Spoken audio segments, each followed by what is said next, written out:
इसके पहले वाले लेक्चर में हमने जिसमें सबसे पहले हमने फ्लूइड स्टैटिक्स के पार्ट्स को डिस्कस किया था। फ्लूइड स्टैटिक्स में क्या आता है, प्रेशर के बारे में हमने डिस्कस किया, रिलेटिव डेंसिटी क्या होती है, और अगर बॉडी है उसकी डेंसिटी कम है फ्लूइड से तो वो फ्लोट करेगी, अगर ज़्यादा है तो वो सिंक करेगी, अगर इक्वल है तो वो सबमर्ज होकर के फ्लोट करेगी। ये हमने डिस्कस किया था इसके पिछले लेक्चर में। और क्या, and then we also discussed about Pascal's law, and Pascal's law के एप्लीकेशन देखे थे। आर्किमिडीज प्रिंसिपल देखा था, उसमें क्या है, अगर एक मास को हम डिप करते हैं तो जितना फ्लूइड वो डिस्प्लेस करता है वो बॉइंट फोर्स उसी फ्लूइड के वेट के बराबर होता है।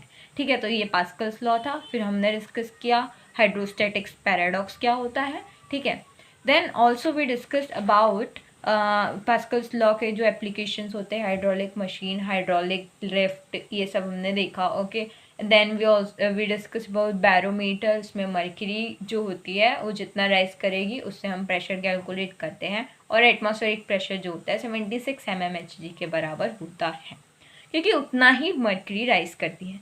देन हाइड्रोलिक मशीन्स के बारे में ऑलरेडी मैंने बता चुकी हूँ। फिर इसके बाद हमने डिस्कस किया था फ्लूइड डायनेमिक्स का, हमने पार्ट स्टार्ट किया था, उसमें स्ट्रीमलाइन फ्लो, टर्बुलेंट फ्लो, ये सब डिस्कस किया है ना। और इक्वेशन ऑफ कंटिन्यूटी जो बहुत इंपॉर्टेंट है वो होती है A1V1 = A2V2, मतलब कि जो वॉल्यूम है फ्लूइड का जितना एंटर किया उतना एग्जिट करेगा वो कांस्टेंट होता है। ठीक है, तो उसको हम रिप्रेजेंट करते हैं एरिया इंटू वेलोसिटी, दो कांस्टेंट आएंगे। बर्नौलीज प्रिंसिपल की बात करें तो वर्क जो फ्लूइड द्वारा किया जाता है, एक ट्यूब से हम फ्लूइड निकाल रहे हैं, वो जितना भी वर्क कर रहा है उतना उसका पूरे सारे वर्क और एनर्जी का सम कांस्टेंट होता है। इसकी जो इक्वेशन होती है वो होती है P1, P मतलब प्रेशर, और जो ρgh एक और ये हो गया टर्म, और ½ ρv², इसका जो सम होता है वो कांस्टेंट होता है।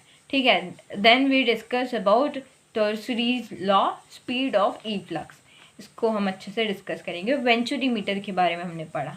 ठीक है, तो अभी हम इतना पहले पढ़ लेते हैं, उसके बाद डिस्कस करेंगे। Thank you so much.